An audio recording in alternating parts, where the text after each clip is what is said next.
Good morning, you two. How are you guys doing today? We're great. Thank you.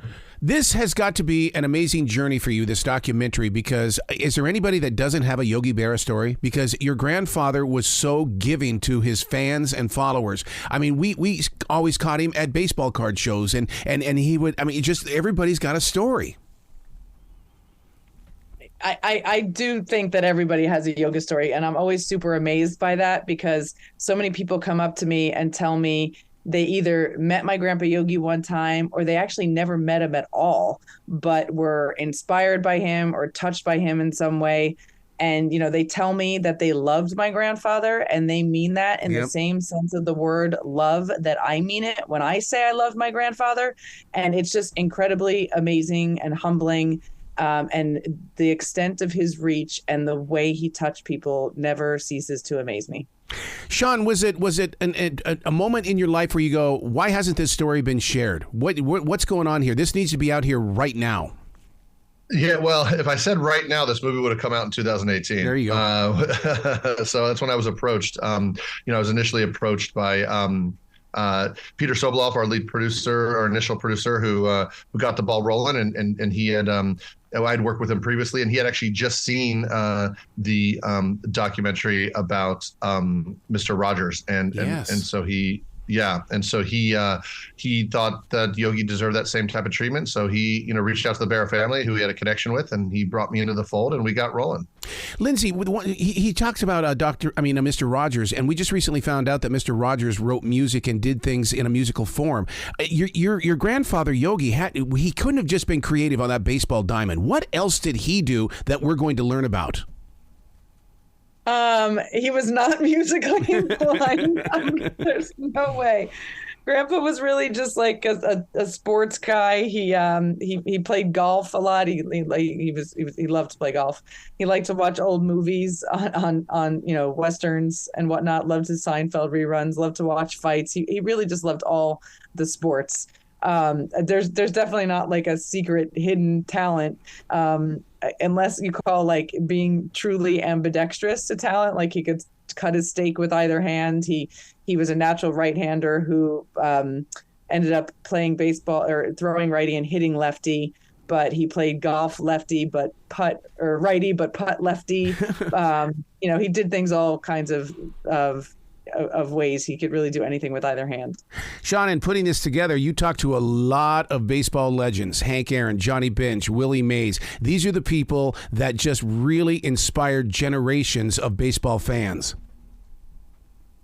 Oh, my goodness. I mean, the roster of people we talked to were just absolutely incredible. I mean, yes. I mean, being able to sit in Billy Crystal's backyard for 90 minutes to talk about Yogi was a real, an absolute dream. And to be able to have Vin Scully in the owner's box of Dodger Stadium, batting practice was going on for a Cubs game, so we had to hustle, but we got a great interview there, and Derek Jeter and Mariano Rivera and just everybody, Bob Costas, and then the people who played with Yogi were really big to us and big to Lindsay too, because we wanted to talk to people who actually knew him as a player. So Bobby Richardson and Tony Kubek and Hector Lopez and Ralph Terry. We had to go, go to Larned, Kansas. 2 flights and a 3-hour drive is about as far as you can get anywhere in America. And but we went to the edges for Yogi. He deserved it. Lindsay, was there ever a time in where you got to go and be on the diamond with your grandfather? Because I mean, to be out there on his level of play, it would have been like, wow, this is where it happens. Well, I was born in 1977, so I missed his whole playing career. But when I was a little girl, it was prior to his firing by George Steinbrenner. So at like 6 or 7 years old, I got to go and see him manage some games. And I used to sit with one leg in the field area and one leg in the stands on the old tan wall next to the dugout at Yankee Stadium. And he wouldn't let me sit there unless I had my little baseball glove. But I used to sit there and, during batting practice and watch him chatting with the guys behind the batting cage and wonder what he was telling Big Dave Winfield with his flip-up sunglasses. But he was fired by Steinbrenner in 1985. I was not yet 7 years old. So there was a big hiatus there until he went back to Yankee Stadium. I did go down to Houston a few times when he was coaching there, but obviously I was way too young to see him play, which is unfortunate.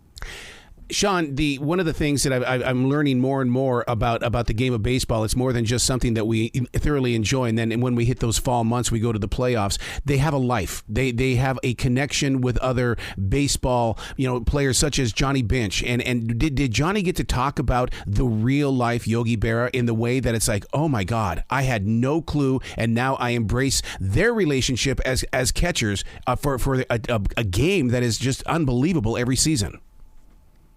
Did Johnny? We didn't interview Johnny for the doc, actually. So we didn't get a chance to talk to him. But I know they had there was a lot of back and forth between them, and Yogi really congratulated Johnny. And Johnny broke some Yogi's catching, some sort of hitting records and stuff. And I know there was some communication back and forth.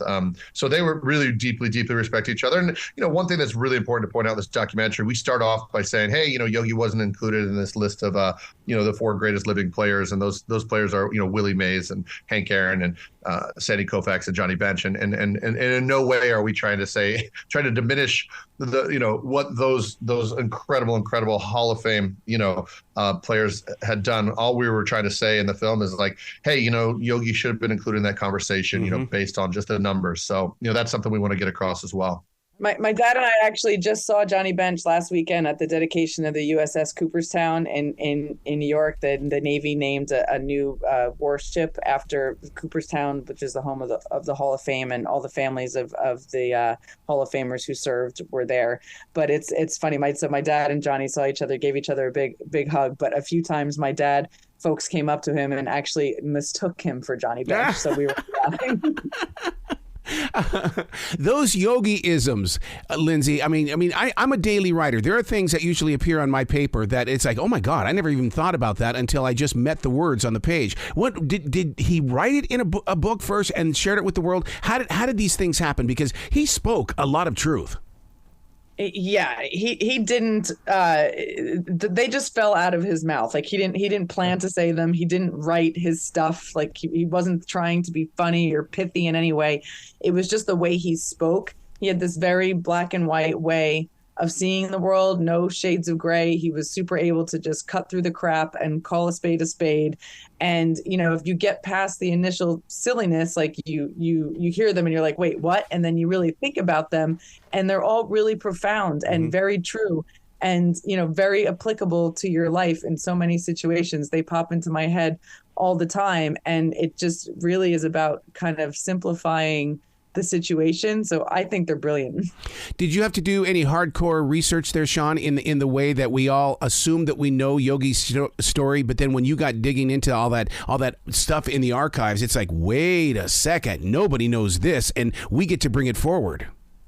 Oh my goodness. That's really what I've been doing for the past 5 years. Yeah. I've got every book. I've read tried to watch every interview. Our archival process was really in depth. We were about 2/3 of the way through the interviews when COVID hit. And so we had to take about a year off from production. And while that was really, kind of difficult and stressful, and are we going to finish? I knew we were going to finish, but it's just things got delayed. That extra year actually really helped with research and editing and archival and getting the rights. Getting all the rights to all this all these materials was a real kind of nightmare. But we pulled it off. And Vanishing Angle, our production company out in LA, they're really just the top tier producers out there, and they were able to navigate that for us. Lindsay, there's always a business side to the entertainment world, and when it comes to a documentary like this, how were you approached? And was it a family decision, or is it something that's like it's an automatic win? We've got to do this no matter what. So full credit goes to Peter Soboleff, our producer, who saw the Mr. Rogers documentary in the summer of 2018 and ended up loving it and was playing in my grandfather's museum golf outing the next day. He saw my dad and my uncles, and he said, how come there's no Mr. Rogers documentary but about your dad? And they said, I don't know, nobody's ever made one. So he said, can I? And he had done a movie with Sean. So that was how the ball really got rolling. I as far as it being like a business decision, I don't know that you make a documentary to make money. It's really not a lucrative endeavor, and it's a lot of work. The purpose for me is just to keep my grandfather's legacy alive and remind people what a tremendous baseball player he was, And also that as great as he was as a player, he was an even better human being. So it really is a labor of love for me. I would love to know what his reaction would be today in the way of that new clock, to make sure that pitch gets across that plate quickly. How does that change the catcher's game? I'm so more interested in the players that are on that field about how a clock is going to change things. I mean, I think Grandpa liked his pitchers to work quickly, didn't like to let batters, settle in. So I don't think he wouldn't have even need to look at the clock because they worked faster back then anyway. I know Grandpa was always super frustrated with how long it took folks to throw the ball and the fiddling with the Velcro on the batting gloves and the stepping in and out of the box. I do think, however, that he would have absolutely hated the big, giant pizza box bases. Yeah. I think he would have thought it was ridiculous. Sean, one of the things I've always thought of catchers as being is the drummer of the band, because they get to stand way over here to see the entire field. Did you get any stories that are based on how the catcher's eye can watch everything that's moving from all directions? Oh, goodness. Yeah, absolutely. No, we talk a lot about that. I mean, Joe Torre talks about it. Girardi talks about it. We talk about how the catcher kind of runs the show back there behind the plate. And so that's why a lot of catchers become managers, because they know the game so well. And, Yogi was a guy who people, thought was maybe not so bright, and he dropped out of school at a young age and, was kind of, not as sharp as anyone else, but he was the sharpest. I mean, he knew the strengths and weaknesses of every single hitter that he ever faced. He knew the strengths and weaknesses of every single pitcher he had, and he leveraged those to his advantage throughout his career. Are there any plans, Lindsay, in the way of maybe showing this documentary at a huge baseball card show? Because, I mean, to be in a moment where you've got all these fans in one place, not on the internet, but face to face, we'll be bawling our eyes out. Not at the moment. This thing is in theaters only for the foreseeable future. It opens in New York and Los Angeles, the tri-state area, today in 100 theaters. It opens in more cities next week: Philadelphia, D.C., Boston, St. Louis, San Francisco, Dallas, San Diego, and then more cities each week thereafter throughout May and June. It'll be in the theaters all summer, but really theaters only for the foreseeable future. I love that, because you're still going to go in there and you better be taking like some paper towel or a something to wipe your eyes, because, I mean, this is just one of those things that's going to create conversation, or to be a fly on the wall when people come out of the theater.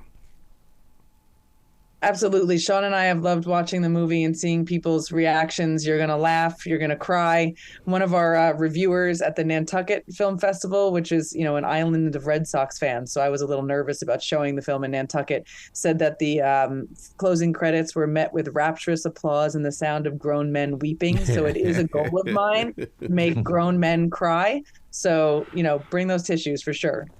Let me ask you a question, Sean. In the way of the future of baseball being shared, does this inspire you to step up into the not so far back generation? I mean, because, I mean, there's still so much baseball that we don't know. Yes. Does it inspire me to do what exactly? To basically, I mean, what about those players from the 80s and 90s that, I mean, we're talking 30 years ago, 40 years ago, and it's like we only have what's on that baseball card or what Sports Magazine said. Oh, making more movies, you're saying? Yeah. Of this. Yeah. I mean, I'm directing 2 films right now. I've got 2 more coming up later this year. And so, I mean, I haven't really thought about making another one about a baseball figure. But yeah, I mean, if the story's strong enough, I mean, for me, I'm really drawn to projects where there's some sort of tension between perception and reality. And that's why this one jumped out at me. So, I'm not necessarily looking to make any more baseball films. I mean, if the subject approaches and if it's the right subject, I think I would. But, I'm really drawn to just great stories, and regardless of where they come. Now, one thing I did not know, Lindsay, and it's the fault of me not doing my proper history check, is the fact that I didn't know that he was a D-Day Navy veteran. My God, my dad was in World War II. Did he talk about it? Because my father did not. He did not talk about it very much at all. But yeah, he volunteered to join the Navy before he had a chance to be drafted. He was playing baseball in Norfolk, Virginia for the Norfolk Tars, and he just went on over to the naval base there and said, here I am. He ended up on an LCSS, a rocket boat, which came off of the USS Bayfield off of Omaha Beach during the D-Day invasion. He was a machine gunner providing cover fire for our troops going ashore.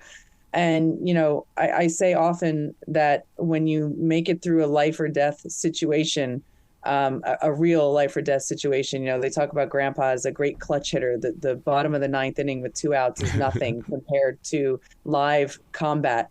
And I think the perspective Grandpa got in World War II just, really made him approach the rest of his life with this profound sense of gratitude that he came home when so many other men did not. Yeah. And, to play a kid's game for a living, you can't help but just be so joyful in your approach to that after going through an experience that was such a stark contrast to that. And I think being in World War II really made him who he was.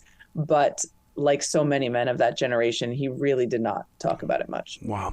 Sean, you got to be so up close and personal with all the films. Did you have the guts to look into the eyes of those players in the way that when you would get real super close, you would fade up into it?